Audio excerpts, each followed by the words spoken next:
right? Like a lot of speakers, they have to like really, you know, emphasize, but you sitting down and being very vulnerable in front of everybody and actually sharing your failures and also not hindering yourself from sharing something spiritual, it's actually very refreshing. And we didn't really stitch that with Steve sharing also some Christian stories and some examples. And with you, you also did the same, and that was not at all an intention. Yeah. And that just makes us feel like doing anything big is more of a spiritual mission rather than you just wanting to build something. Yeah. So thank you very much for doing that. We really felt moved. We really felt inspired. So I just want to say that. So thank you very much for being vulnerable. Oh yeah, no, thank you for the invite. Yeah. I appreciate it. Yeah. I think you guys know, the stories that you've shared really validated some of the feelings na ito din yung nangyayari. A lot of entrepreneurs also experience the same way. The downfall, the feeling that you want to die, the depression, the anxiety and all. I think you really nailed it. And I just really wanted to thank you for sharing that to us. Because I think there's a lot of people over here, the business people, na these are the things that they don't want to share in public. Yeah. But hearing it from you, the founder of Kumu, feeling the same way, I think those emotions were validated through your story. So thank you so much.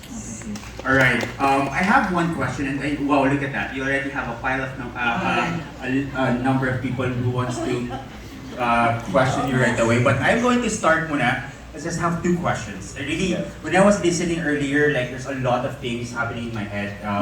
So a lot of our students are actually also struggling, looking for a way to like really build a strong brand, right? Yeah. And what you did, you shared us a number of stories or failures before actually getting to that point of building something that actually works. Yeah. Right? So having that story, that your life story, finally aligning and making sense that that's why pala I was able to build this because, you know, looking back, this was what happened to me. Those were inputs that, you know, served its purpose now. Yeah. So I'd like to ask, how does one get to be able to finally make that final app or version of the business without losing much or without failing much?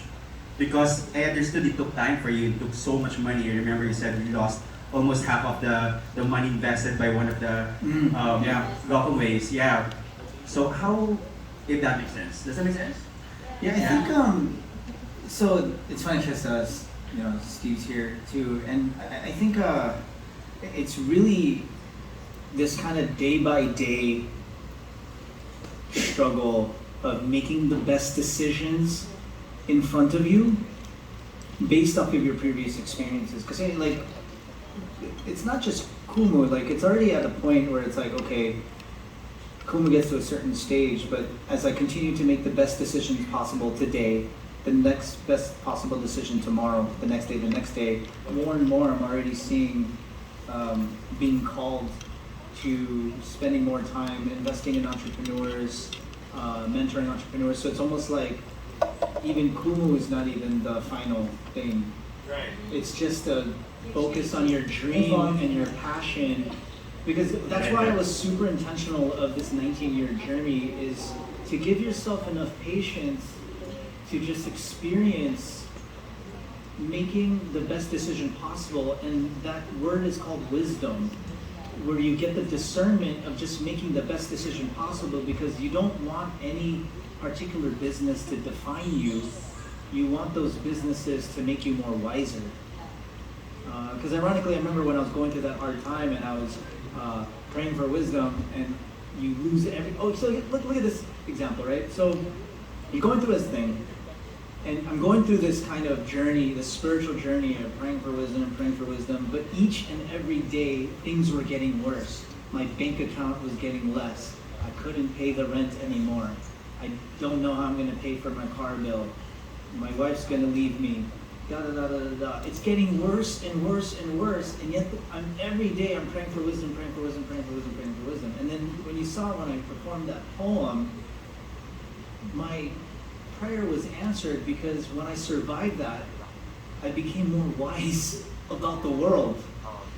And so a lot of times, again, why a lot of times it's like, wow, what is it about rejoicing in the face of the failure?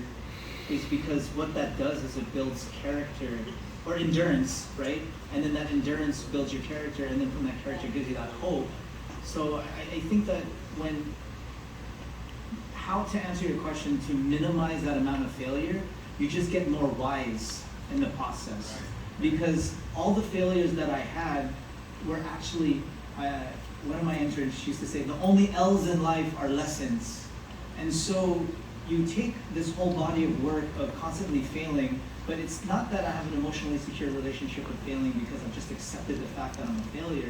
No, I've learned to use those failures as lessons to become more wise, because the more wise you get, the more intentional and the more precise you get in the next execution. So for example, say when my watch at Kumu is done, I know that the next phase in my life, I'll be a lot more wiser, and I'll a lot be more precise, and I'll be making a lot less mistakes because of everything that I learned at Kumu. But then every successful thing I'm learning at Kumu is because of the failures of the previous. Yeah. True. You wouldn't have known any better. That's why you have to go through it. Right? Yeah, that's why I always say fail as fast as you can. Yeah. Fail fast. Then learn from Fail it. early, Yeah. learn from it right away. Yeah. Love that when you said when you're doing business, nothing's final.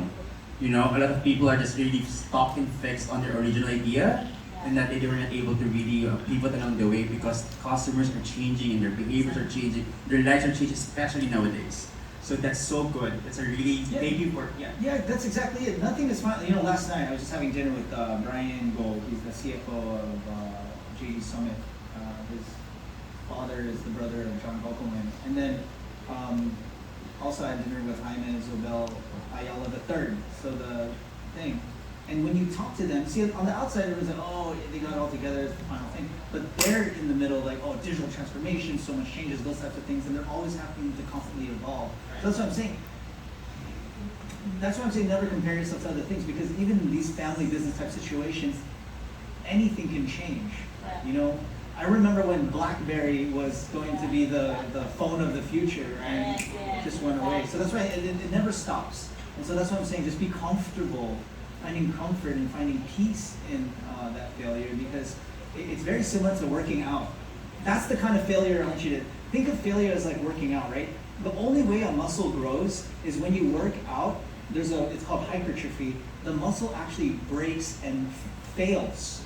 But then what that does is, because of that failure, the healing process of that muscle makes you stronger and more powerful. So that's what I mean about having a comfortable relationship with failure, because it's very similar to working out, because your muscles have to fail to heal and become bigger.